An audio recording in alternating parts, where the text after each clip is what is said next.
how very much I've loved you, how very much I've tried my best to give you the good life.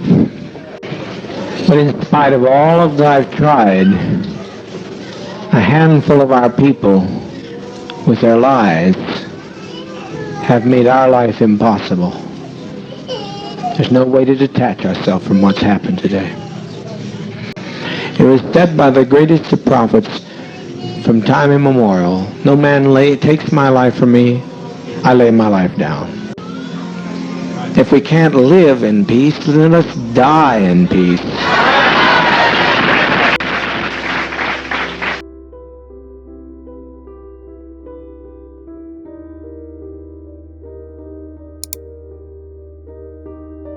1970 का दशक USA के लिए एक नया युग लेके आया। जो सोशल और पॉलिटिकल चेंजेस यूएसए में हो रहे थे, वो चेंजेस विशेष रूप से एक शहर में देखने को मिल रहे थे जो फॉक्स सिटी के नाम से भी प्रचलित है, सैन फ्रांसिस्को। उस समय तक San Francisco progressive political activities का केंद्र बन चुका था। ये वो सिटी थी जहां सोशल इनइक्वालिटीज और अफ्रीकन अमेरिकन्स के प्रति रेशियल डिस्क्रिमिनेशन चरम सीमा पर थी। बहुत सी संस्थाओं ने इस सोशल इनजस्टिस और रेशियल डिस्क्रिमिनेशन पर अपनी आवाज उठाई, पर किसी भी संस्था की आवाज इतनी तेजी से नहीं फैल रही थी जितनी कि एक संस्था की फैल रही थी। लोगों के लिए एक नई संस्था सैन फ्रांसिस्को में अपने पैर जमा चुकी थी। 1972 की पतझड़ ऋतु में शहर की सारी मीडिया में बस एक ऑर्गेनाइजेशन की चर्चा हो रही थी, पीपल्स टेम्पल। 5000 लोगों का एक ऐसा रिलीजियस ऑर्गेनाइजेशन जो रेडवुड वैली के एक छोटे से टाउन से सैन फ्रांसिस्को में शिफ्ट हुआ। जिम जोन्स, जो कि इस पीपल्स टेम्पल का फाउंडर था, मात्र 25 वर्ष की आयु में देश में फैले रेशियल डिस्क्रिमिनेशन के विरोध में इस चर्च की शुरुआत इंडियानापोलिस में करता है। जिम ने उन सभी लोगों को अपनी इस कम्युनिटी में इनवाइट किया जो कभी ना कभी देश में सोशल डिस्क्रिमिनेशन का शिकार रहे थे। एक ऐसी कम्युनिटी जहां रंग नस्ल के भेदभाव से परे सभी लोगों को इक्वली ट्रीट किया जाता था। ऐसी प्रोग्रेसिव आइडिया को फैलाने के लिए जिम ने अपने पीपल्स टेम्पल को इंडियानापोलिस से कैलिफोर्निया शिफ्ट करने का सोचा। इसलिए वो पीपल्स टेम्पल का हेडक्वार्टर सैन फ्रांसिस्को में बनाता है, जहां रेशियल डिस्क्रिमिनेशन बहुत ही ज्यादा थी। कुछ ही महीनों में यह चर्च पूरे सैन फ्रांसिस्को में फेमस हो गया। जिम जोन्स को मीडिया में एक सेलिब्रिटी की तरह ट्रीट किया जाने लगा, क्योंकि उसने वहां आते ही अपनी कमाई का बहुत बड़ा हिस्सा डोनेट करना शुरू कर दिया था और बहुत से सोशल एक्टिविटीज का भी हिस्सा बनने लगा। और इन्हीं सब के कारण उसे पॉलिटिकल सपोर्ट भी मिलने लगा। देखते ही देखते लोगों की नजरों में जिम और उसका पीपल्स टेम्पल ह्यूमन राइट्स के लिए फाइट करने वाला एक बहुत बड़ा ऑर्गेनाइजेशन बन गया। पीपल्स टेम्पल और जिम जोन्स के लिए सब कुछ बहुत अच्छा चल रहा था, पर तभी कहानी में एक नए किरदार की एंट्री होती है, Marshall Kilduff. Marshall Kilduff San Francisco Chronicle नामक एक न्यूज एजेंसी के जर्नलिस्ट थे, जो पीपल्स टेम्पल चर्च के द्वारा शहर में हो रहे इवेंट्स को कवर कर रहे थे। और इन्हीं बीच उन्हें कुछ ऐसी बातों का पता चलता है जो उनके गले से नीचे नहीं उतर रही थी। कम्युनिटी के फॉलोअर्स जिम जोन्स को बहुत ही अनयूजुअल वे में ग्लोरीफाई कर रहे थे, पर यह कोई नई बात नहीं थी, क्योंकि किसी भी धर्मगुरु या ढोंगी के फॉलोअर्स अक्सर ऐसे ही होते हैं जो उनको भगवान का दर्जा देते हैं और उसी के कहे पे चलते हैं। इन सब के बावजूद मार्शल को लगता है कि कम्युनिटी में कुछ तो गड़बड़ है जिसे बाहर लाना बहुत जरूरी है, जिसके लिए मार्शल ने कम्युनिटी के मेंबर से बात करना चाहा, पर उसे सभी मेंबर से सिर्फ एक तरह की बातें सुनने को मिल रही थी जो किसी स्क्रिप्ट की तरह लग रही थी। सभी लोग बता रहे थे कि पीपल्स टेम्पल उनका घर, उनकी जिंदगी है और जिम जोन्स ही, जिसे वो फादर कह के बुलाते थे, एकमात्र शख्स है जो उन सभी को दुखों के अंधेरों से निकालकर आशा की किरणों में लाया है, और वो लोग किसी भी हालत में सिर्फ और सिर्फ उसी का साथ देंगे। I could accept him saying that he was a prophet of God because he was a real good speaker. He was saying a lot of things that I felt. You know, he could express for me things that I wanted to say, but I really didn't know how. made me feel good to listen to him talk. इन सब बातों से martial को इतना तो पता चल गया था कि उसे चर्च के मेंबर से तो कुछ पता नहीं चलेगा। अब उसे कुछ नया सिर्फ वो लोग बता सकते थे जो चर्च को ऑलरेडी छोड़ चुके थे। बहुत इन्वेस्टिगेशन करने के बाद मार्शल ने चर्च को छोड़ चुके 3 मेंबर से बात की, Gray Stones, Jens, L Mills. Interview की शुरुआत से ही उन लोगों ने बताया कि पीपल्स टेम्पल में कुछ ऐसी चीजें हो रही थी जिसके बारे में आम जनता को कोई अंदाजा ही नहीं था। उन्होंने बताया कि जिम जोन्स के सर पर पावर का एक ऐसा फितूर चढ़ चुका था जिस कारण उसने चर्च को एक डार्क प्लेस बना दिया था, एक ऐसी जगह जहां किसी भी शख्स की फ्रीडम को कुचल कर रख दिया जाता था। उन्होंने बताया कि अगर एक बार कोई इस कल्ट में घुस जाता है तो उसका इससे बाहर निकलना बिल्कुल नामुमकिन हो जाता है। उन लोगों ने यह भी बताया कि किस तरह जिम अपने फॉलोअर्स को जान से मारने की धमकी दिया करता था जो लोग उसके इस पीपल्स टेम्पल को छोड़ के जाने की बात किया करते थे। Once you enter People's Temple, you don't leave, or you don't leave very easily, because there were death threats. There was a lot of pressure from the congregation. Jones अपने फॉलोअर्स को ये यकीन दिलाता था कि उनके पास जितनी संपत्ति होगी वो लोग उतना ही इस देश के करप्ट सिस्टम के गुलाम बने रहेंगे, और जब उनके पास कुछ नहीं रहेगा तभी वो लोग इस दुनिया में सही मायने में फ्री रह पाएंगे।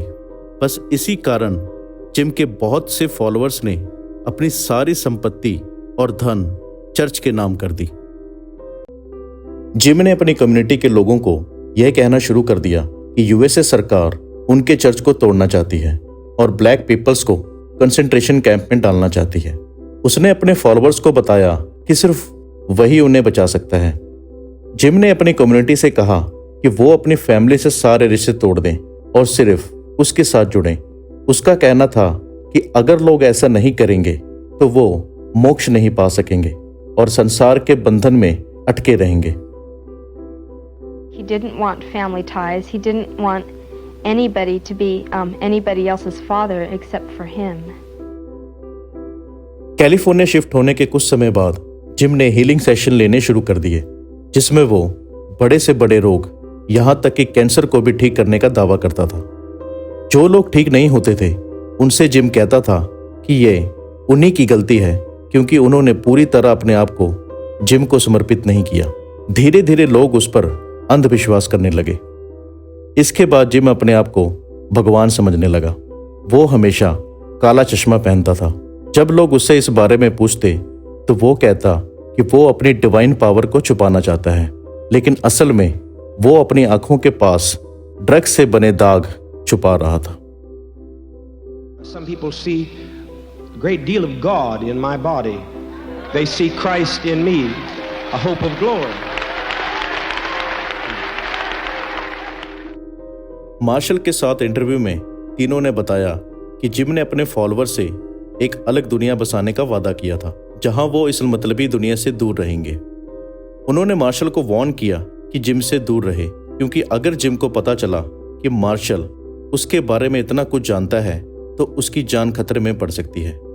पर मार्शल बिना डरे अपनी इन्वेस्टिगेशन जारी रखता है और 1 अगस्त 1977 को अपना आर्टिकल सैन फ्रांसिस्को में छापता है। इस आर्टिकल ने जिम का असल चेहरा दुनिया के सामने रख दिया। जिसे मीडिया पहले एक सेलिब्रिटी मानती थी, अब वही मीडिया उसे ढोंगी कहने लगी। पूरी मीडिया सच्चाई जानने के लिए पीपल्स टेम्पल की तरफ जाने लगी, पर वहां ना तो जिम था ना ही उसके फॉलोअर्स। जिम को पहले से ही इस दिन का अंदाजा था, इसलिए उसने साउथ अमेरिका की गुआना में एक जगह खरीद रखी थी। मार्शल का आर्टिकल छपने के कुछ महीनों बाद ही उसने वहां एक टाउन बनाना शुरू किया जिसका नाम on paper Peoples Temple Agriculture Commune था, लेकिन फॉलोअर्स ने इसे जॉन्सटाउन नाम दे दिया।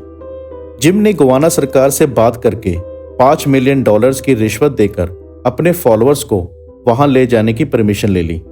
जॉन्सटाउन पहुंचने के बाद जिम ने अपने फॉलोअर्स को यूएस में अपनी फैमिलीज को झूठे खत लिखने के लिए कहा जिसमें उन्हें यह लिखना था कि वो खुश हैं। ये सब इसलिए किया गया ताकि यूएस में बैठे उनके परिवार वाले सरकार से कोई मदद ना मांगे।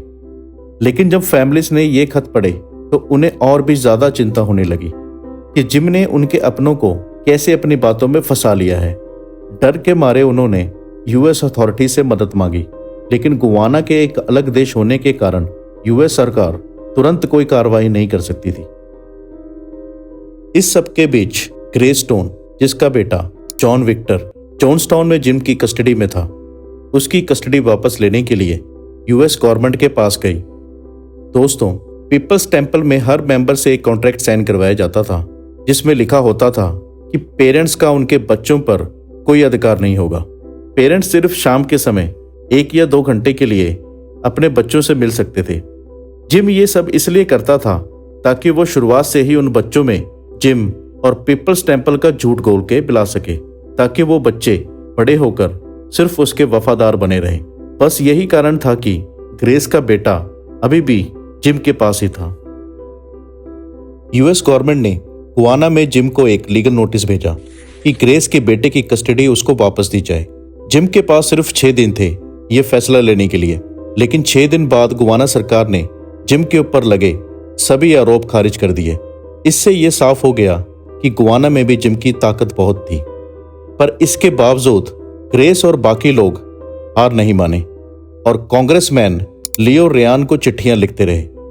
जब लियो रेयान ने इसके बारे में सुना तो उसने एक कमेटी बनाई और फैसला किया कि उसे खुद जॉन्सटाउन जाकर जिम और उसके फॉलोअर से बात करनी पड़ेगी। 14 नवंबर 1978 को रेयान और जर्नलिस्ट की एक टीम गुआना के कैपिटल जॉर्जटाउन पहुंचती है। पहले जिम उनको जॉन्सटाउन में घुसने की परमिशन नहीं देता, पर 3 दिन बाद वो मान जाता है। 17 नवंबर 1978 को रेयान और जर्नलिस्ट जॉन्सटाउन पहुंचते हैं। वहां पहुंचकर उन्हें दिखता है कि वहां ना कोई कम्युनिकेशन सिस्टम है, ना ही कोई प्रॉपर लिविंग फैसिलिटी। पर जब वो लोग वहां के लोगों से बात करते हैं तो सभी कहते हैं कि वो खुश हैं और उनके साथ कोई जबरदस्ती नहीं हो रही। लेकिन उनके चेहरे और हालात कुछ और बता रहे थे, जिससे रेयान को शक हो जाता है कि वो लोग झूठ बोल रहे हैं। रात को जॉन्सटाउन में रेयान और जर्नलिस्ट को ये दिखाने के लिए कि वहां लोग बहुत खुश हैं, एक पार्टी रखी जाती है जिसमें सभी लोग डांस और म्यूजिक का आनंद ले रहे होते हैं। लेकिन सभी एक अजीब टेंशन में दिख रहे थे। इसी पार्टी में एक आदमी चुपके से रेयान के हाथ में एक पर्ची थमा देता है, जिसमें लिखा होता है गेट अस आउट ऑफ जॉन्सटाउन, यानी हमें जॉन्सटाउन से बाहर ले चलो। रेयान को समझ आ जाता है कि लोग वहां से बाहर निकलना चाहते हैं। अगले दिन ये बात पूरे टाउन में फैल जाती है और उसके बाद और भी लोग रेयान के साथ जॉन्सटाउन से बाहर जाने का फैसला कर लेते हैं। जिम ये देखकर गुस्से से भर जाता है। रेयान और उसके साथ वापस जा रहे लोग पोर्ट काइटोमा एयरपोर्ट पहुंचते हैं, जहां 2 प्लेन्स उनका इंतजार कर रहे होते हैं। जैसे ही लोग प्लेन में चढ़ने लगते हैं, जॉन्सटाउन से कुछ लोग एक ट्रैक्टर में आकर उन पर गोलियां चला देते हैं। कुछ लोग जंगल में भाग जाते हैं, कुछ घायल हो जाते हैं और 5 लोग, जिनमें कांग्रेसमैन लियो रेयान भी शामिल होते हैं, मारे जाते हैं। यह खबर गुआना के कैपिटल पहुंचते ही सरकार तुरंत एक मिलिट्री की टुकड़ी जॉन्सटाउन में भेजती है। पर जैसे ही आर्मी जॉन्सटाउन में एंटर होती है, उनको वहां सिर्फ सन्नाटा मिलता है। ऐसा सन्नाटा जिससे रूह कांप जाए। वो लोग देखते हैं कि चारों तरफ सिर्फ लाशों के ढेर पड़े हुए हैं, पर वहां वायलेंस का नामो निशान नहीं था। पर अगर कुछ था तो साइनाइड से भरे सिलेंडर्स। जिम जोन्स के कहने पर 900 से ज्यादा लोगों ने मास सुसाइड किया था। इतिहास का सबसे बड़ा मास सुसाइड। सिर्फ कुछ ही लोग जंगल में भागकर या छुपकर बच गए थे। FBI सर्वाइवर्स को न्यूयॉर्क ले जाकर पीपल्स टेम्पल की सच्चाई समझने के लिए इन्वेस्टिगेशन शुरू कर देती है।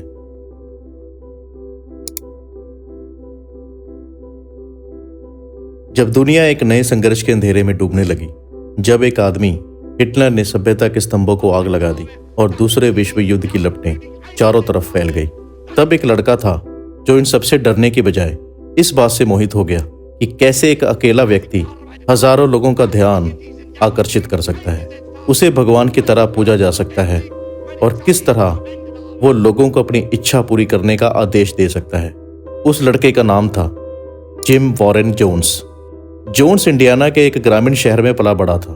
जिम को लगता था कि वह दुनिया में फिट नहीं बैठता, केवल चर्च में ही उसे शांति और शरण मिलती थी। जिम जोन्स बचपन से हिटलर से बहुत प्रभावित था, पर उसने देखा कि एक चर्च का पादरी भी हिटलर की तरह ही लोगों को अपनी बात मनवाने की ताकत रखता है। इसी सोच के साथ 25 साल की उम्र में उसने पीपल्स टेम्पल चर्च की शुरुआत की, जिसमें व्हाइट और ब्लैक दोनों रंग नस्ल के लोगों को शामिल किया। धीरे धीरे लोग उस पर अंधविश्वास करने लगे और उसकी पावर की भूख और बढ़ गई। हिटलर की तरह ही जिम एक कठोर कम्युनिस्ट विचारधारा का समर्थक था। उसका मानना था कि डेमोक्रेसी में लोग देश को खोखला और कमजोर बना देते हैं, इसलिए लोगों को डायरेक्शन देने के लिए एक लीडर का होना बहुत जरूरी है। यही सोच उसने जोन्सटाउन में लागू की, जिसे एक एग्रीकल्चर कम्युनिटी के तौर पे दिखाया गया, पर असल में जिम की पावर की भूख ने इसे एक कल्ट बना दिया।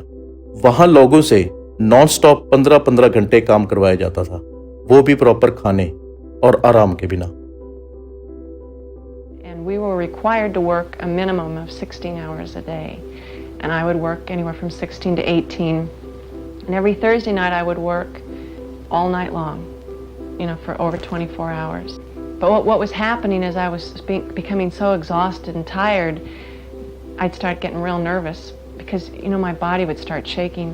And I used to fantasize about crawling on my hands and knees and begging Jim Jones just to let me go to sleep. उसने अपने लोगों के अंदर यूएस गवर्नमेंट के विरुद्ध जहर घोलना शुरू कर दिया। वो लोगों को कहता था कि कभी न कभी यूएस गवर्नमेंट उसके इस चर्च को तोड़ने की कोशिश जरूर करेगी। ऐसे टाइम पर उनके पास सिर्फ एक ऑप्शन होगी, सुसाइड। जिम की ऐसी बातों से अब उसके फॉलोअर्स भी डरने लगे थे।